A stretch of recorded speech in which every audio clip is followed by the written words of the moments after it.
시청자 여러분 안녕하십니까? 수협방송 이은입니다. 5월 23일 FBS 뉴스 시작합니다. 임준택 수협주가 회장이 국민의 식량 공급을 책임지고 있는 최일선 업 현장을 찾아 수산 현안 파악을 위한 릴레이 현장 경영을 시작했습니다. 임 회장은 17일부터 이틀 동안 강원 고성군 수협과 죽변 수협에서 각각 개최한 현장 간담회에서 지역 어업인들과 수산 현안에 대한 의견을 교환했습니다. 이번 간담회에서 참석한 어업인들은 비어업인 해루질과 CPTPP 가입 추진 등 수산 현안 해결을 위해 수협이 적극적으로 나서줄 것을 요청했습니다. 이에 임 회장은 이번 간담회에서 나온 현장 의견을 토대로 정부와 국회를 상대로 어정 활동을 적극 펼치겠다고 말했습니다. 수협은 지난 17일 본회에서 CPTPP 대책위원회를 열고 CPTPP 가입 반대 어업인 건의서를 채택하고 정부 측에 직접 전달했습니다. 이번 건의서에는 CPTPP 가입을 반대하는 전국 수산인들의 성명서를 비롯해 CPTPP 가입에 따른 문제점, 그리고 수산업 경쟁력 강화를 위한 어업인 보호 대책이 담겨 있습니다. 이날 오후 대책위는 산업통상자원부 청사에서 기자회견을 갖고 일방적인 CPTPP 가입 절차를 즉각 중단해 줄 것과 투명한 정보 공개를 비롯해 어업인 보호 대책을 먼저 수립하고 난 뒤 가입을 추진해 줄 것을 요구했습니다. 최근 논란이 계속되고 있는 비어업인 해루질에 대응하기 위해 수협이 비어업인 해루질 대응 권역별 현장 설명회를 진행하고 있습니다. 수협은 지난 9일 동해 권역을 시작으로 전국 어촌 현장에서 해루질로 인한 피해 실태를 파악하고 제도 개선에 대한 의견을 청취하고 있습니다. 해루질로 인해 신고된 피해 사례는 14개 회원조합, 114개 어촌계에 달해 어업인들의 생계에 막대한 지장을 초래하고 있는 것으로 밝혀졌습니다. 수협은 정부에서 명확한 기준을 마련해 어업인과 비어업인이 상생할 수 있는 방안을 강구하는 것이 중요하다고 강조했습니다.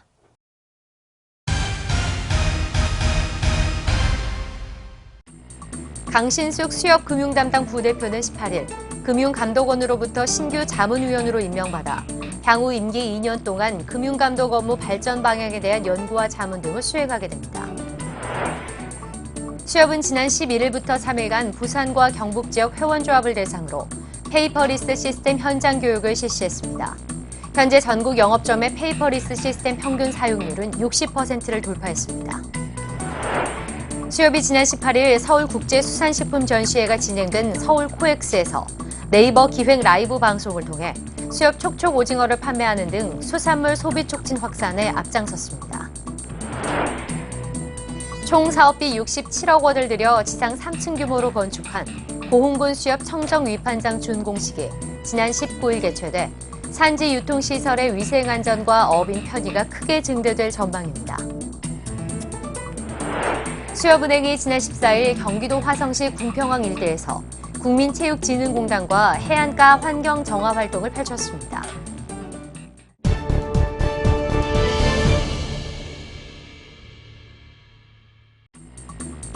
SH 수협보험이 23일 일신압 전용 신상품 SH 한 번에 OK 종신공제 2205를 출시합니다. 수협이 5월 21일부터 8월 20일까지 서울국제수산식품전시회 온라인 전시회에 참가합니다. 수협 쇼핑은 군산시 수협과 손잡고 상생 할인을 진행합니다. 담백하고 고소한 국산 박대와 먹갈치, 또 수협이 직접 수매하는 꽃새우를 40%대로 할인받으실 수 있는 기회니 꼭 한번 들러보시기 바랍니다.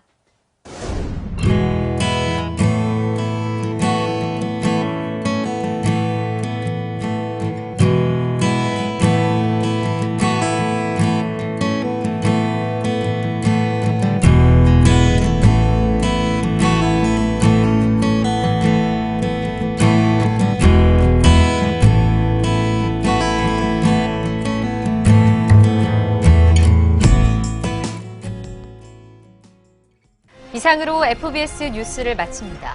시청해주신 여러분 고맙습니다.